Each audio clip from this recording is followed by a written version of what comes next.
Welcome to the Career Coffee Chat podcast.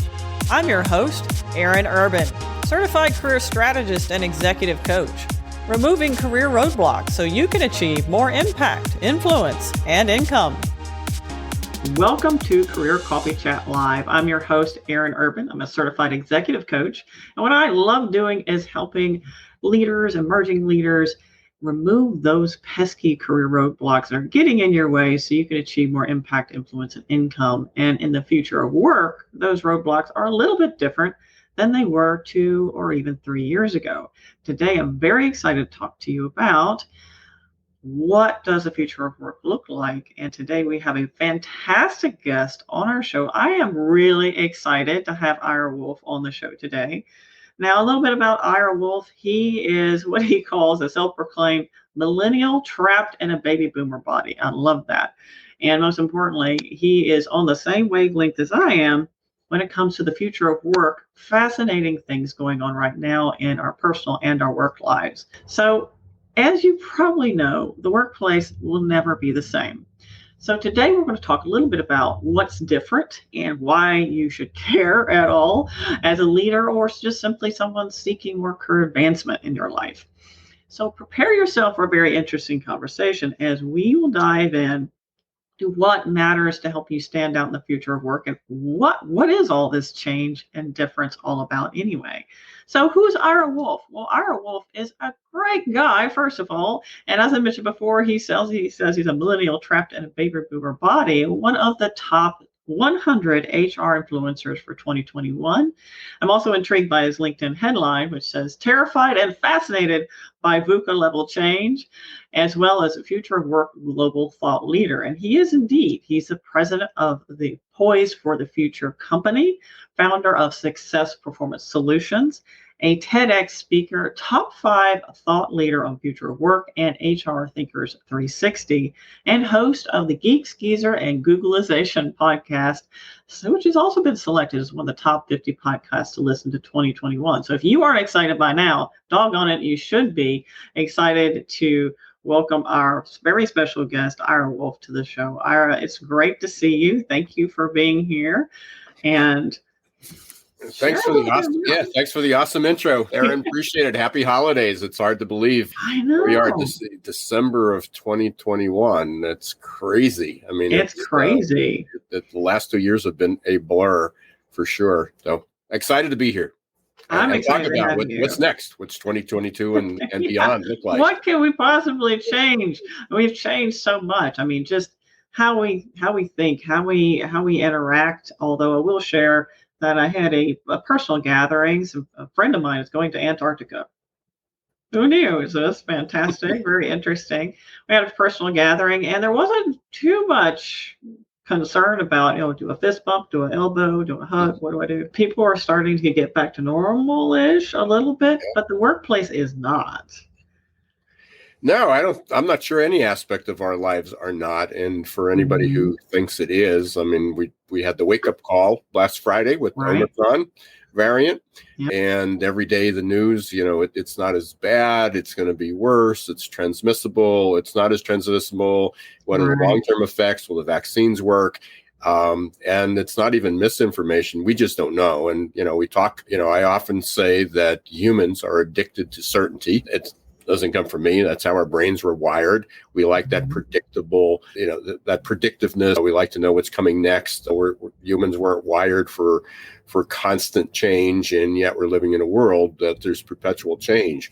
And the move to get back to normal, and I put that in quotes, back to normal. First of all, we need to define what normal was, but as the last year it's almost 2 years now, has proven, we're not going back to normal. We never have been. We're not going to be able to do that unless we go back to the Stone Age. And nobody wants to give up all the luxuries that we have now. But there's a lot to fix. And then, we had the Omicron Varian introduced, I just saw headlines run across my screen that the stock market dropped again because they came out and they said, well, we're not sure about inflation. We're not sure which affects the economy. And if the economy is affected, what about our jobs? What about that home we were going to build? What about that vacation we were planning? What about all these things? What if we may not have work? Maybe we can't travel. You and I were talking before the show, even about planning a vacation. It's like, okay, I can plan the vacation. Well, if we do it domestically, that's one thing. If we go to an island, we go overseas, we go on a cruise, we go to Europe. Those are all options that we considered. And you have to think if it's beyond a couple of weeks, are we going to be able to do that? Or do our plans disrupted? So even when we plan to put some certainty or predictability or normalcy into you really can't. That's the thing. I think it's a big takeaway. It's a big wake up call, particularly for people like me. I'm a planner. I'm a rampant planner. I love to plan everything. Everything has to be planned out. Just so. Yeah, it's not working out so well for me. And one thing I think really hit home in 2020 for me is there's a lot you can't control. Now, I logically knew that pre-2020, right? That was not like an epiphany.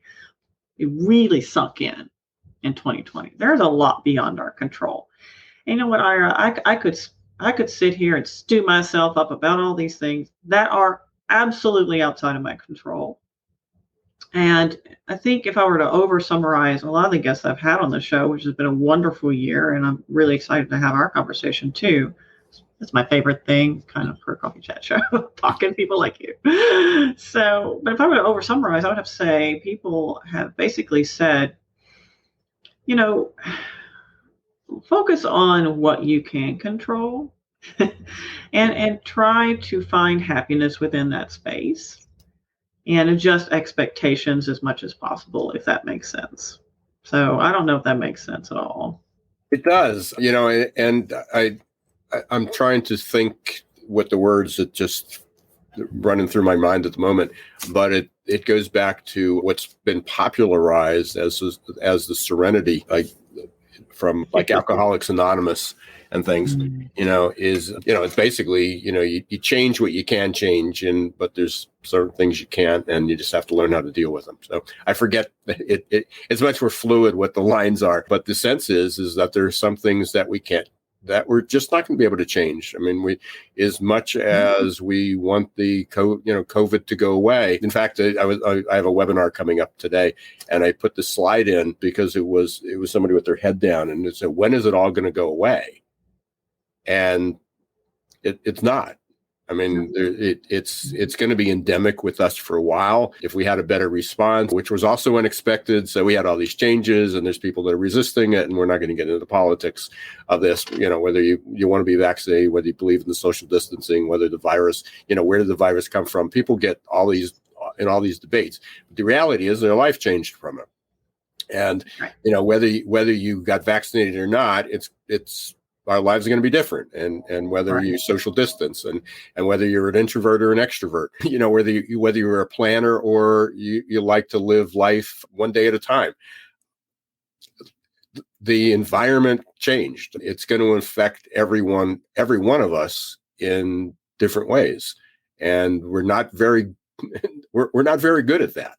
No, we're not very good at it. And, humans don't like change, which brings me to a really interesting point. I'm fascinated to understand. I know you have a very rich background in HR, and I would love to understand a little bit how you got into this more specific future of work focus. Like, what was the fascination? Because I know you have a great book behind you there, Recruiting the Age of Googlization. Right over here. So I know you have this very future focus, which is important to have when you're, in HR and organizations. But what got you into that? What was catalyst?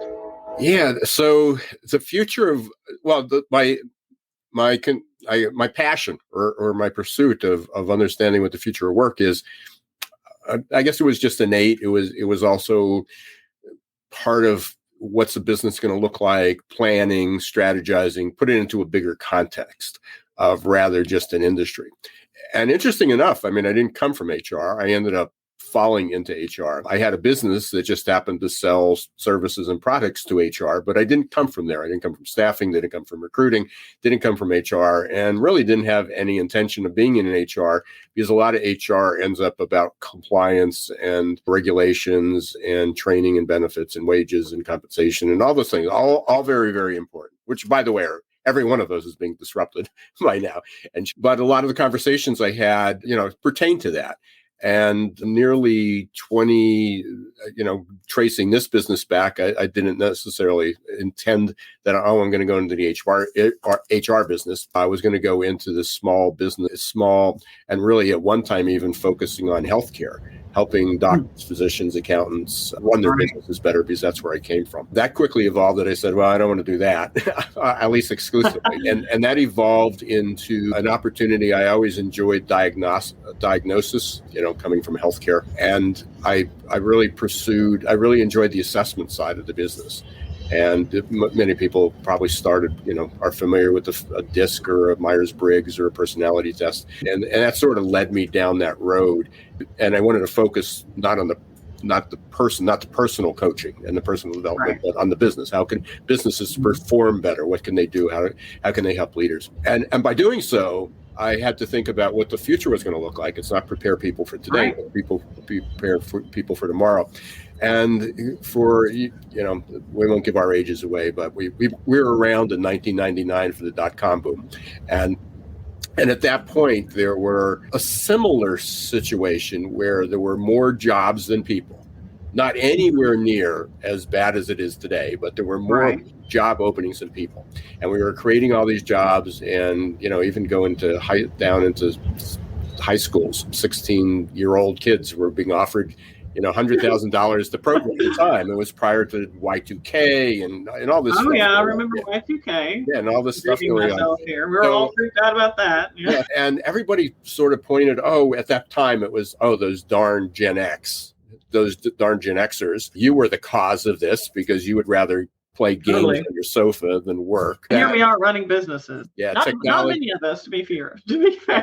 Technology, the internet was starting to really gain traction.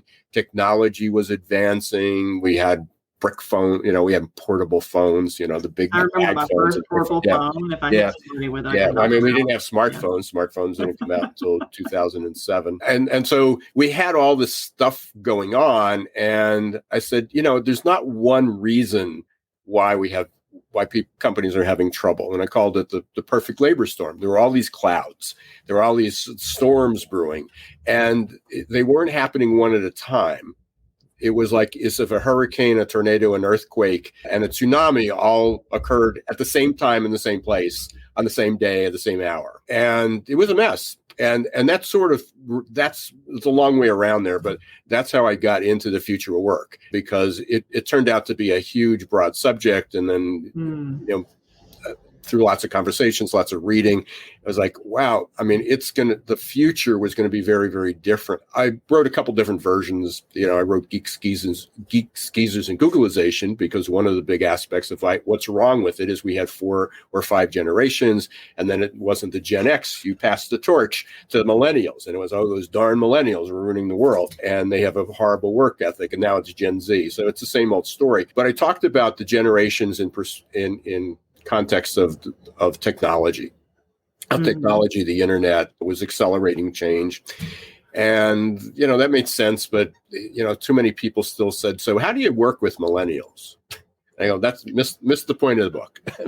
Missed the concept. I'd like to quickly jump in here, because this is what I'm saying, Ira. And I would love your take on this. This is what I'm saying right now, because we had a great reflection last year. People, whether they wanted to or not, had the first time probably ever to pause. And I'd love to hear from anybody tuning in right now. Was it the first time for you last year that you actually had a pause to actually think about life, career, alignment, what's going on? Now we have the great reset or great resignation. And this is what I'm saying. So I'm running some data, some surveys, and trying to understand what's really driving this. And I'd love to hear your take on it, because it's not just one thing, obviously. Like you were just describing, back in the early 2000s, late 1999, that era, it was not just one thing. There were several clouds. It was like perfect storm. And I feel like this is also another perfect storm. We had the Great Reflection. Now we have the Great Reset. Why? What's going on? Well, what I've found based on my research so far is the main cause, not the only one, but the main cause is basically people are fed up with status quo, and the newer demographic coming into the workplace, or not really coming in, has been in the workplace, has experienced this fear-based leadership, top down, are just tired of it. We haven't, due to economic reasons, we put talent development on the back burner, and we don't have time for that. Figure it out. You do it yourself. We don't promote from within. We don't support people. We're not giving them a voice. We're not focusing on their top three. So the top three concerns is this: what I hear. I want to know my work matters. Mm-hmm. I want to know that my work matters. What does it impact? And their impact is usually of a social nature. So how does what I do matter to the greater good? I want you to invest in me and my talent development, right? And I want more flexibility. I don't want to be tied to this, well, you have to be 9 to 5 and you have to sit in this seat or not, or whatever your frame is, because the work life for a lot of people coming into the workplace and have been in the workplace for some time is more fluid, and they need that flexibility. And it's interesting you mentioned, the baby boomers, oh, well, you're, well, first it was us. We were all headbangers, and we were all not going to have any brains, and we'd never be able to do anything. Baby boomers, yeah. I mean, yeah. And Gen Z, Gen Xers were like, we're useless. It turned out okay. Millennials now, I think, are like, well, I'm speaking broadly, but I have to say that they're like, this is enough. Enough's enough. Mm-hmm. They're tired of the way it has always been done. And this is one reason why we're seeing this great reset, great reshuffle, great resignation, whatever you want to call it. And now with Gen Z coming in, I had predicted a long time ago that Gen Z would be that demographic would really push us into virtual reality. And I'm still holding on to that one. Mm-hmm. I think it will happen. I think it will.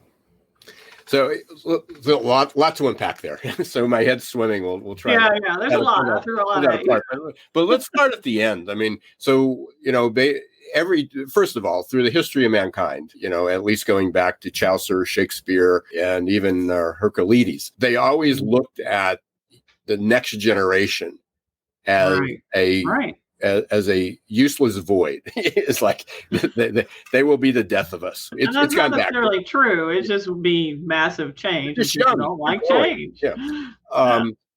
One important fact about the millennials. Excuse me. One important fact about the millennials is that the oldest millennials are now in their mid 40s. Yeah. The youngest millennials Matthew just are now mentioned in their late 30s, maybe even early 30s, late 20s.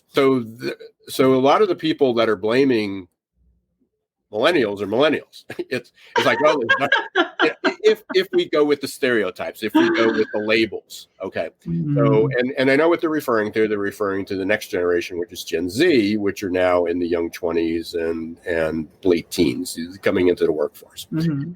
So first of all, it's funny because baby boomers are blaming anybody that's under 60 or 50 as a problem. Nobody has a good work ethic. But even the millennials are blaming all those really don't get along. I mean, the biggest, what's coming out with a lot of surveys, the biggest conflicts happen to be between millennials and Gen Z. And the Gen Z are saying, oh, this generation doesn't want to work.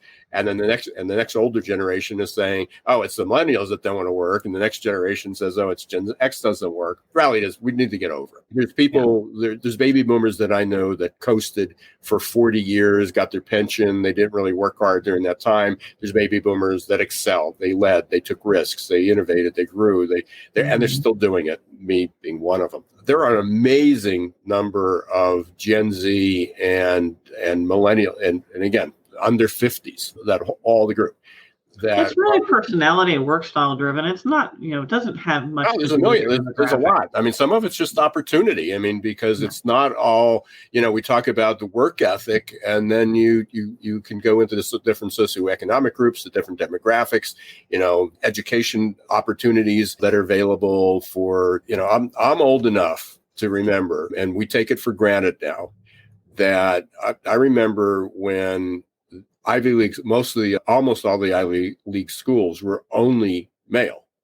If you were female, you couldn't get into school. And another thing that we forget about in the things that are changing, and again, I think that's an important part when you talk about the future work of going where we came from, because we forget some of these things.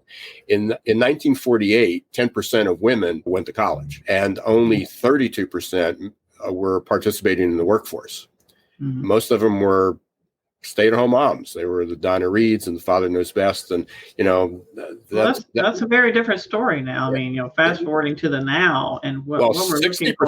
60% of all college graduates are women, and the leading majority now. Yeah, and 60% are working, and the male participation rate has declined. Where in 1950, 4 out of 5 men, over 80%, 82%, I think is the exact number, of men worked, of eligible working age men actually had a job.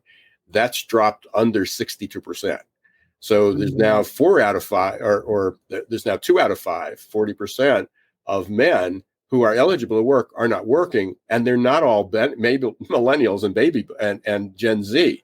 A lot of them are Gen X and baby boomers and older. So they're eligible to work, but they're not doing it. And but I would have to say though that some of it, if it's the older demographic, so you got more candles in your birthday cake, if you will, some of that is bias. And what I'm seeing right now is there is a very rampant bias. Anybody over the age of 55 really struggles to find a position. And I mean, I agree with you. I mean, there's definitely a bias that older people can't do things, and people are shocked and they find out what my age actually is. And it's like, I mean, it was on the Geeks and the Geezers show, Geeks, Geezers, Googlization. It was like, oh, so you're the geezer. And then it turns out, no, you're sort of the geek out of this group. And I know a lot of people like that. So one thing is, I mean, I think the message here, we could spend a lot more time on this, but I'm not sure we'll get to the future of work in that case. That one of the things about the future of work, we got to get rid of the labels. The labels are interesting for context, because the important message about this is we make assumptions that everybody knows this. We make assumptions. We just had a conversation with my in the car the other night going to the zoo with our grandkids, and my daughter-in-law was there, and she said she can't believe that one of her employees didn't know how to use a phone. It was like, how does this work? And it reminded me of a video that I saw about two young, and they were young millennials. They were maybe in their late teens or 20s. I don't know if they were millennials, but they were young, and they didn't know how to use a dial phone. And what do they do with it? And the reality is they never were exposed to it. There were things that I'm sure that I have no idea what they were, how to use them, that my parents used and my grandparents used in earlier generations. And we make this assumption. We forget that when you grew up in a time that it was commonplace, we knew how to do it because we had to learn how to do it. And all of a sudden it goes away. And although it seems simple, maybe it wasn't so simple. Maybe it wasn't such a novel device, but we were taught that. But there's a lot of things that we just weren't taught. Just as we're talking about virtual reality. I mean, I've got my headset right here. I'm probably one of the few older baby boomers that owns a headset, but many young people do that. It'd be pretty commonplace to say, hey, we're going to hold class tonight in a virtual environment. During the pandemic, a lot of schools, a lot of people struggled with Zoom. Had we been a little bit more advanced, had they been easy to use, where people were more comfortable with it, the virtual experience would have been very, very different, rather than you and I looking like we're on Hollywood Squares here. And everybody else that's watching us on their portable devices, that we can all be in the same room together, right? Sitting in a room, having a conversation, interacting, going back and forth. That our brain plays tricks on us, and we start to imagine we're actually there.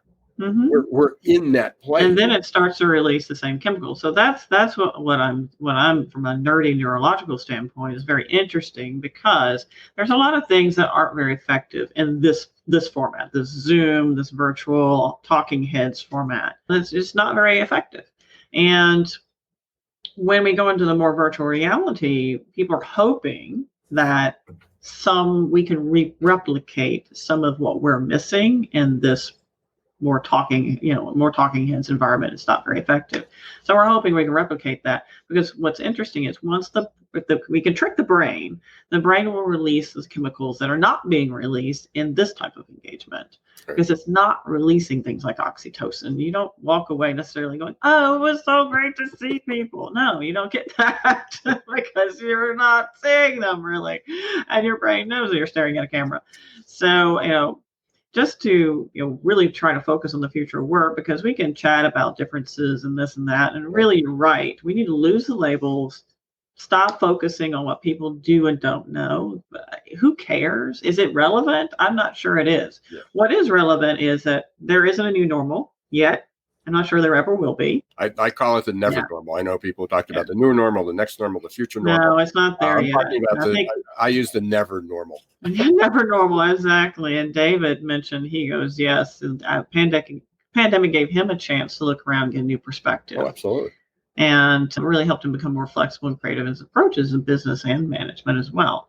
So having that time has been very valuable for a lot of people. A lot of people have, quote unquote, found themselves. They're having a different perspective about what they'll accept, what they won't accept, what they want to do moving forward. And we're seeing that change being resurfaced as far as people leaping ship and wanting something different. Or maybe they're just saying, you know what, enough. I'm going to be an entrepreneur. But, looking into the future of work, it's a very interesting world, and leaders need to show up differently. Right. So even talking about HR, when we talk about change, I mean, the future of work, if you talk about the future of work, we can talk about the trends of the technologies and VR and AR and sensors and all this stuff.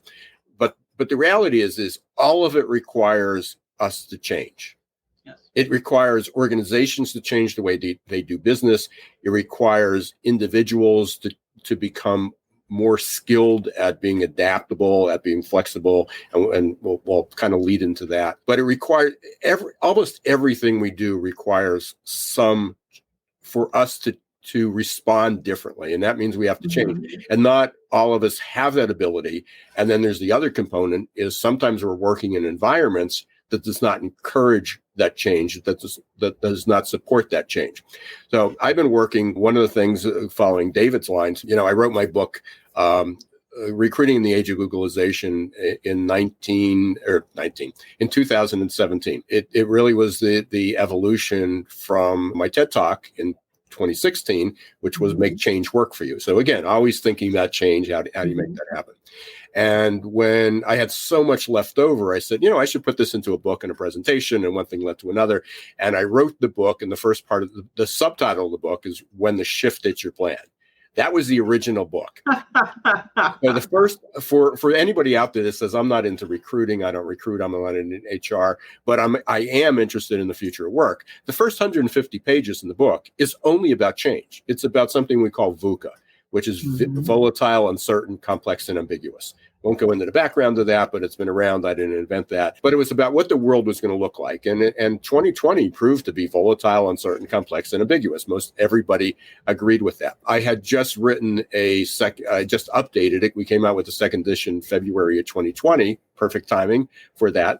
And the title of it happens to be Recruiting in the Age of Googlization, because the first half of the book says, here's the future of work. Here's the world we're going to live in. And here's how you're going to have to recruit and retain.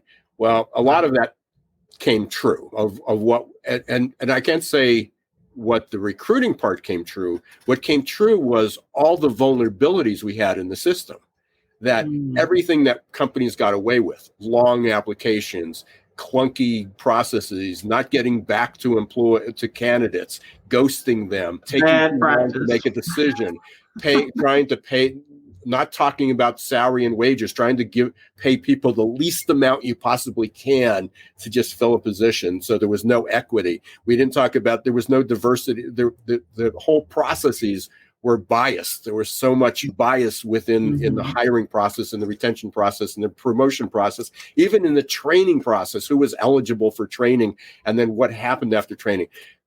2020 opened up all those doors. It sort of was the wizard behind the curtain. The curtain was launched, and it was like, yuck. I mean, we have a really crappy infrastructure here. So all those things came to the forefront at the time, and the Googlization part in the future of work was there. What I didn't have was, how do we help people through that? How do we help an organization say, hey, we want to be better at what we do. What do we need to do? And some people said, well, you need to help your people. They need to have more grit. And then the word of the year in 2020 was resilience. We're going to be. And it doesn't have anything to do with grit. Yeah, we're going to. No, it's not. It's a different entity. But it's part of it. It's not one thing. So we're going to become a resilient organization, or next buzzword, let's become an agile organization. And that will solve all the problems that we have.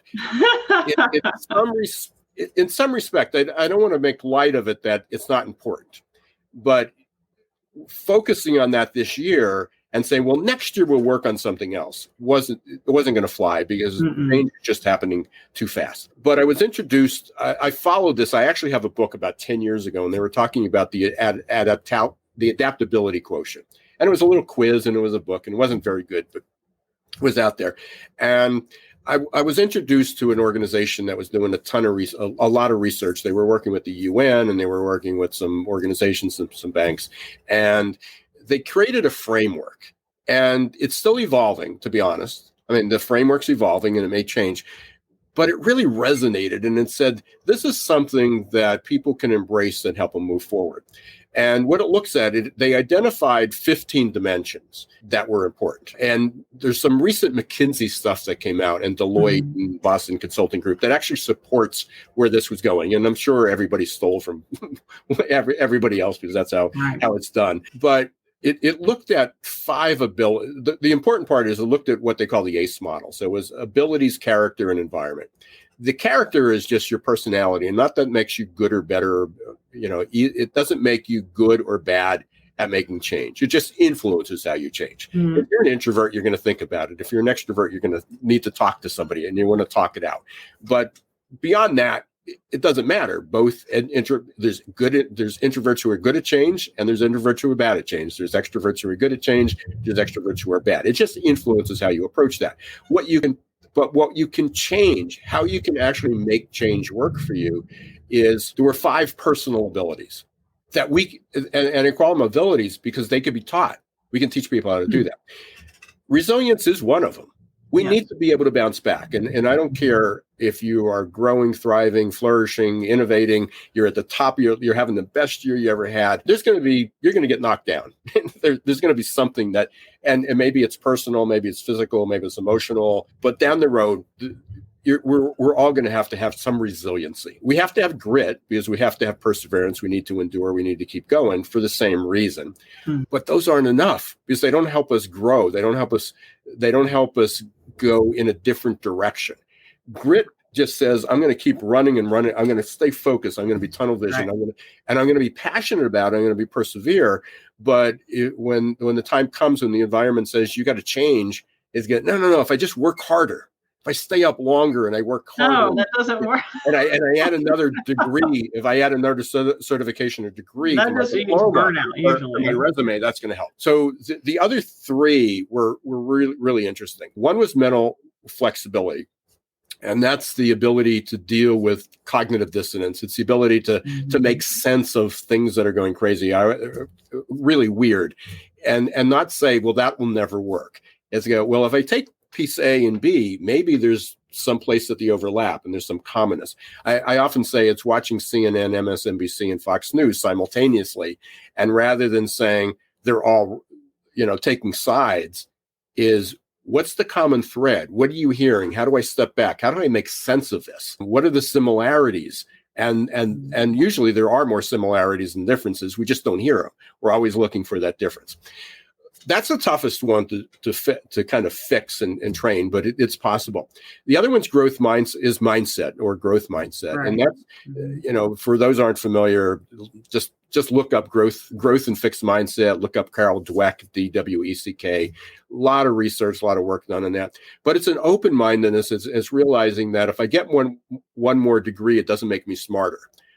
What it does is it allowed me to experiment, to try new things, to have an openness, to have more tools, to try again. It means that growth mindset is it's continuous learning, not piling on like a Jenga tower, but saying, I'm always evolving. It's going to be different. The context changes.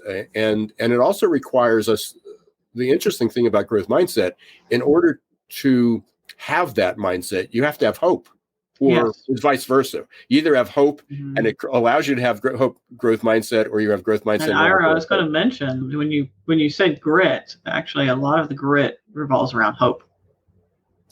Because that enables people to have grit. Yeah. If you don't have hope, it's difficult. I'll actually argue a bit with that, because there's some of the research. There's a theory called the quality of motivation theory, and two of the counterproductive behaviors associated with grit can be self-punishment and self-martyrance.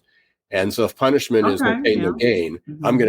Hey, if I work harder, injury, mental health, stress, burnout, that's all part of life. We're just going to keep doing it because I'm not going to be beaten. And then self-martyrance is actually the emotion associated with self-martyrance is that, hey, it's never going to get any better, but I have to keep trying. I'm running in place. I'm just going to run faster in place is a sense of hopelessness. So grit has some nasty stuff to go along with it. You need grit, and you need to keep persevering. You need to keep figuring out a way I can move forward. But sometimes you got to change direction. Yeah, and that growth mindset's important. So, hope is an important part of all of that. But, and the same thing with resilience. But growth mindset, it seems that hope is most associated with that one. But the really, really interesting one is we talk about growth mindset as being this learning passion, which we need. We need to learn new ways to do things. But we also have to unlearn simultaneously. And that's the fifth. We have to unlearn. We have to identify what behaviors don't work anymore. What facts did we have that are no longer relevant? Or there's new facts that are more relevant. How do we take that? And very few of us were taught to unlearn, unless you did it naturally. And again, then if you did it naturally, they said you had ADD, that you lost focus, that you were constantly changing. And I say that somewhat facetiously because that's a real diagnosis. But the reality is that unlearning what's not going to work anymore is tough. Here's the strongest correlation in all the science that has come out so far. The strongest correlation is the more grit you have, the worse you are at unlearning. Or the more unlearning you have, interesting, the lower your grit.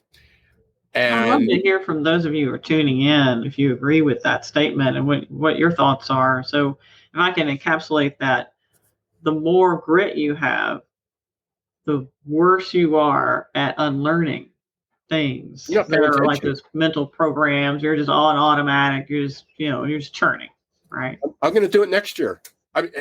Hey, right now I'm so focused. We got to pay the bills. I got to get caught up. I got to do this. I got to do that. And so I'm just going to hunker down. I'm going to stay focused. I'm going to put my 18 hours a day in. We're not going to take vacation. We just can't do it. We're just going to plow ahead. And then at the end, there'll be light at the end of the tunnel. And when we come out, then we'll have time. And that never happens. That never happened. You may get to the end of the tunnel, but then you got out there and it's like, oh, that wasn't the exit. That was the normal that everybody thought 2021. Or that end of the tunnel happens to you because you burn out. No, exactly. Yeah. Or the light coming down is not the light at the end of the tunnel. It's a train coming toward you. Right. So there's all these things going on. So what was really exciting for me, and obviously if you can't tell, pretty passionate about it. It was like, there's a way I can really help people. Not this abstract concept, become more gritty, become more resilient. Let's go through this course. Let's have this exercise. How do you become more hopeful? But how do you actually help people get the courage to try something new, to learn something new, to give up something that's not working for them anymore? And if we give them the courage, then they can get the confidence to be able to do that. If we give them the skills. And if we do that, then all of a sudden it's like, oh, I didn't look at that. Oh, that's interesting. Yeah. Change isn't, I may not like the change, but I can see some potential. I can see some possibilities. Right. I can see some opportunities.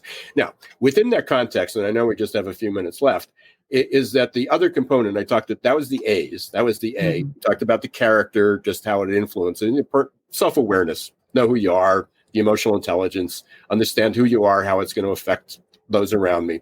But there's an environment aspect. And the environment aspect is, especially if you're working, what the organization is. And for all the leaders out there, this is where this is important. There's company support. Do the employees feel like they have your back? If they try something new, they make a suggestion. If they are stressed out, if they are burning, if they're juggling childcare, elder care, kids at home, illness, spouse, all this stuff that goes on, all this social aspect, do they feel you have their back? And then what about your team? Do the people you work with, and especially in a larger organization, you may not even know the other people in the rest of the organization. In small businesses, the team and the company are probably one and the same. But in larger organizations, do the people you work with on a day-to-day basis, including your manager, have your back? And then it looks at what's the emotional health? Do I feel safe sharing a weakness, a problem I have, psychological safety, or on a positive, psychological safety, or on a positive side, hey, I have an idea. Are people allowed to have ideas, to try new things, to experiment? So emotional health is really important. The other one is work environment. Work environment is really the works in the policies. How do you feel? Does it support that? Do they have the resources to do what they need to do? Do the policies support that? You can talk all you want about hybrid care, hybrid work, and we're people focused. Those are great terms. But do you have the policies and the resources to make those work? And that's work environment. And then the final one is just job stress. Some jobs are just stressful. 9 months out of the year, an accounting job may not be super stressful, but 3 months of the year, it's crazy. Working in the medical industry now, working in the emergency room, in intensive care, almost anywhere, it's pretty stressful. So you may not be able to lower the stress of the job, but you can lower the stress of the environment in which they work. Just don't pile it on. So what this adaptability quotient does is it says, is there company support, team support, emotion? What's the emotional health? I just did a small organization, 39 people. Okay on company support, okay on team support. Emotional health was a wreck. And then we looked, and this goes back to the abilities. We looked, high grit, really low on learning. So you're going to burn people out. I mean, if you want to learn why we have a great resignation, why there's a great reset, why people are re-examining their future, why people are leaving, why they're calling in sick, why your productivity is going down, all these factors, I mean, in 20 minutes, I can tell you. And so part of it's a framework. It's not a solution. It's not the magic bullet. It doesn't mean, oh, we took this, we got a diagnosis, and now we're all better. But I like it because there's a pathway. And I like it because, especially you started to talk earlier about leadership, about the future of work.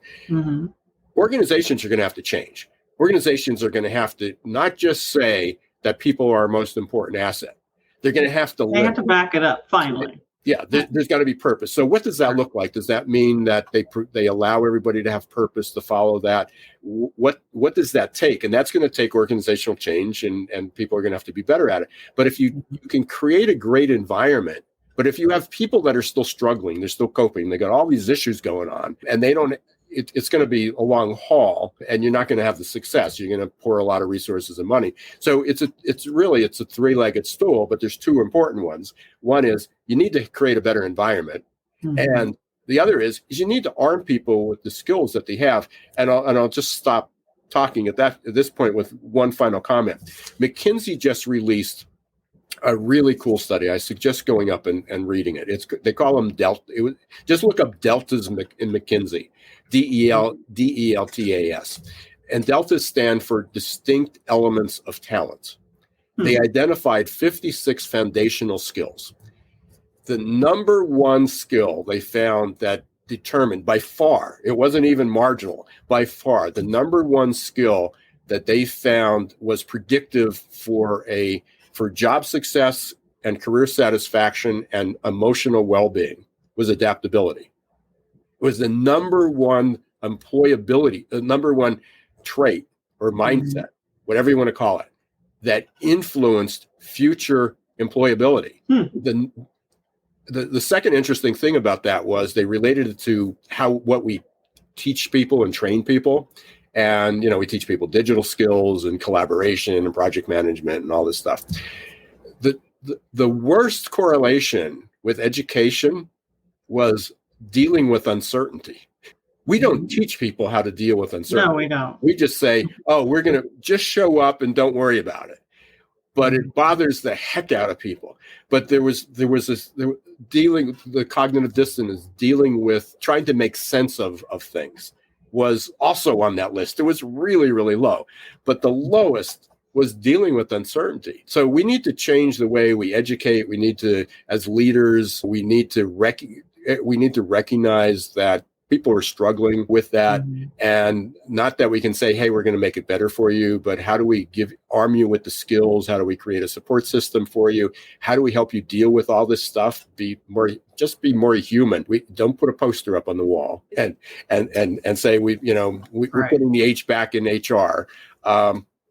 You got to really People do it. are tired of that. They're not going to put up with it anymore. Yeah, you got to really do it. So to me, that's the future. The future of work is going to be really dependent. And we're at this crossroads, similar to like climate change. We're at a crossroads now. We need to change the policies. We need to change we need to stop some of our bad behaviors. We need to learn how to live in a world of never normal.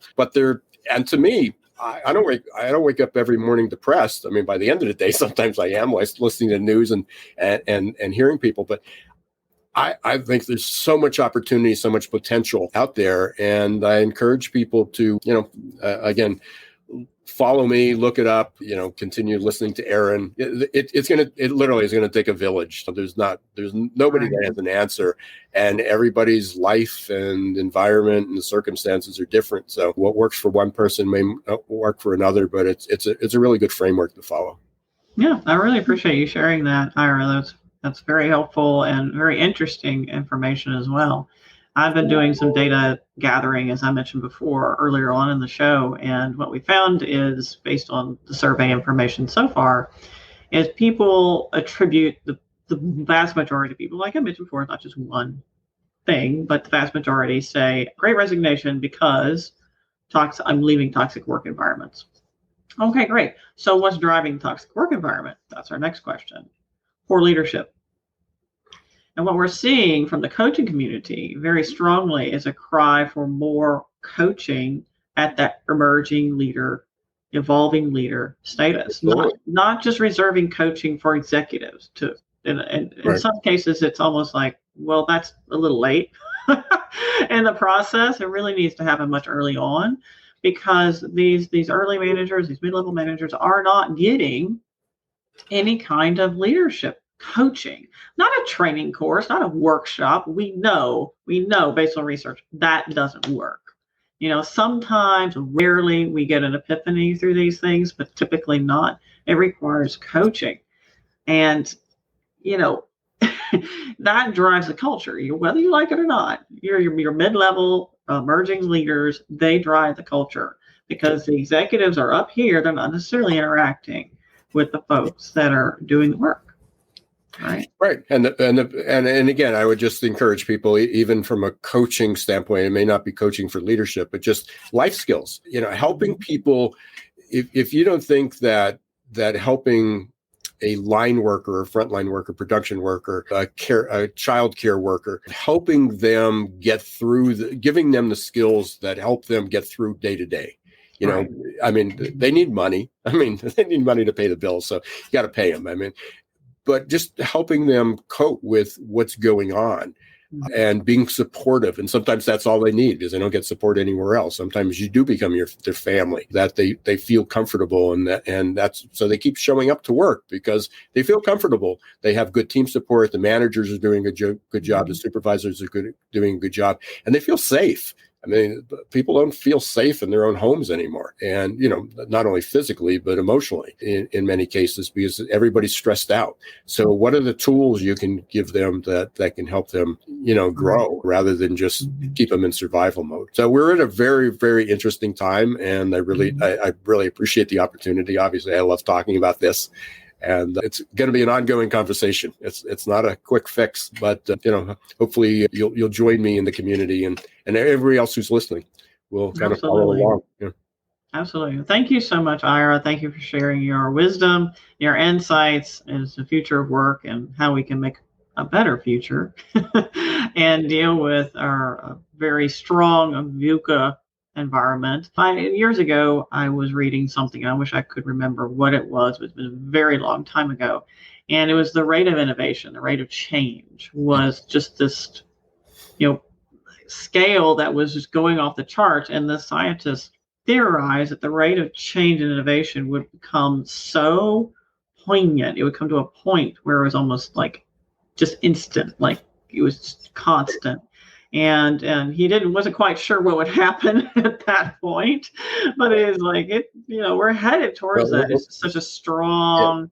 Yeah, we didn't get into that a whole lot, but let me just, I try to help people visualize this. So if you take all the events we had in 2020, how fast and crazy that was, the uncertainty, and it was beyond just the pandemic. We had an election, we had social unrest, we had trillions of dollars poured into the economy. So everything that happened in 2020, at the current rate of change, there's what they call the 10-year rule. It doubles. If you're 20 years old today, by the time you're 40, or if you're 40 and the time you're 60, you can do the math. What happened in 2020 will occur in 3 months. Wow. Okay. So what happened in 2020, so in January, February, and March, and then we start the cycle over again, April, May, June, July, August, July, August, September. Steep. If we continue that pace, by the time 40 years out, by the time 2060 rolls around, it will occur every 11 days. That's the pace of change. So to think about this is that if the next iPhone was coming out every 2 years, and then it came out every year, and then it came out every 6 months, and it came out every 3, and now It seems to be like every 6 to 9 months, there's a new version or a new update. It's going to be every 11 days. I mean, it's going to be literally evolving in our hands. And can we even?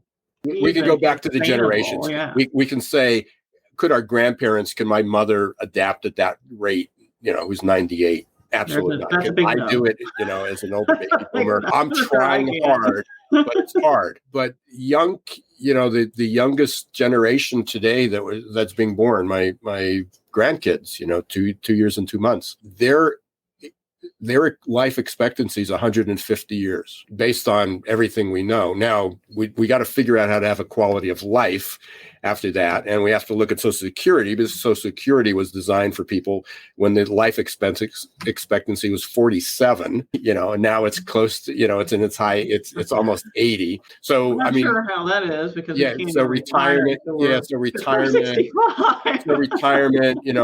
that people had one job, they're going to have at least eight careers, different careers. We can go on and on, but you brought up, and I couldn't let that ride of how fast things are changing. Where does it end? I don't know. It's going to be more challenging. Yeah, certainly for a lot of people. But it's going to be interesting. And that's why it's terrifying and fascinating. It is. It is very fascinating. Thank you so much, Ira. We've had a few folks tuning in. David said, thank you. Perspectives on toxic work environments and how poor leadership contributes to them are spot on. He gave a lot to think about. We had, let's just check. Matthew is kind of shocked about our sharing the rate of innovation and how fast change actually is predicted to occur in the future based on our current rate of change and how that is evolving and how the speed by which this is all happening so quickly. And maybe one of the reasons why I decided to move out the country, because it's just, I need to unplug a little bit. Yeah. Because we'd have to find space. At the end of the day, the rate of innovation is just so extreme. Our change, social, economic, political structures, our personal lives, everything is just changing and shifting, and there is no new normal. And as a coach, I would have to say, remember that our human bodies, our rate of evolution doesn't happen as quickly. So keep that in mind, that we are trying to interject a much slower rate of evolution in our human mind structures, how we're set up, and in almost like forcing that into a very strong, maybe tech driven change cycle. What does that look like, and what stress does that create for you as the individual? And then, okay, knowing that, do you need to create some quiet moments? And I'm seeing a lot of this. Okay, because we have so much coming at us. How can we absorb it? We can't absorb everything, so we have to choose. All right. But it's been fascinating having you on the show, Ira. Thank you so much for sharing. I know we could keep talking for hours. We could. And for anybody who wants to continue the conversation, please reach out to me on LinkedIn. I spend a lot of time on there, but please reach out that way. And I've got a community where we talk about it all the time as well, which is Googlization Nation. It's free, Googlizationnation.com.